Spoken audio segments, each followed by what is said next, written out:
अस्सलाम वालेकुम दोस्तों, आप देख रहे हैं हमारे यूट्यूब चैनल भोटा साहब। आज आपको मैं मुल्तान मवेशी मंडी का विज़िट करवाता हूँ।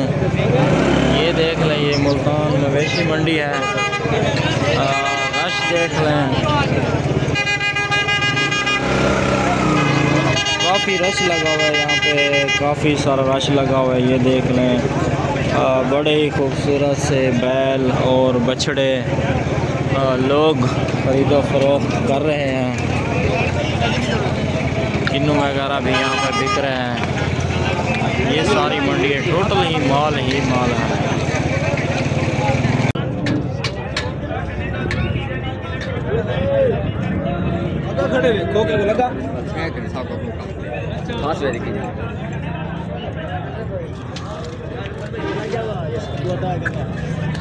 अच्छा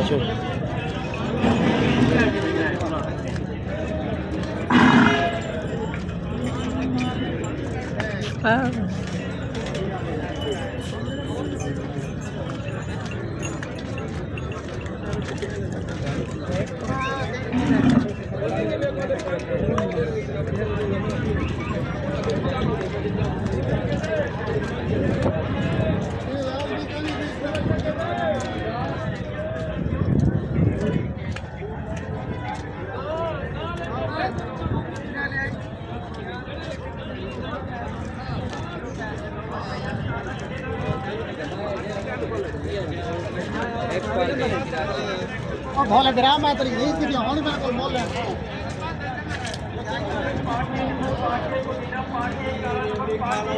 खा लो जने दा जूस आप पियो अपने दोस्तां देनियां सजरा पियो आ जेड़े दोस्त कितना खड़े चाचा उन्हें को पुछ लो सब्जी चढ़ के फिर पियो ब्रांड भी अच्छा है। हां भैया ताजा गन्ने का जूस पी भैया दूर देखने का पता नहीं लग रहा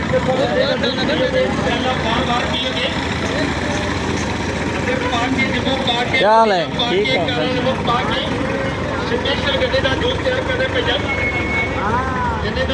आप पियो अपने दोस्तों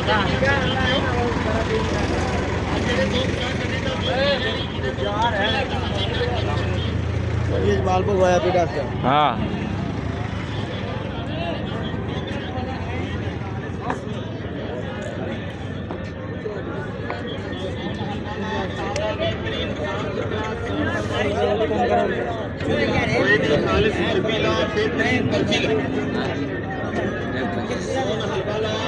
बेहतरीन साफ सुथरा सोन हरवाला कोई नहीं खालिश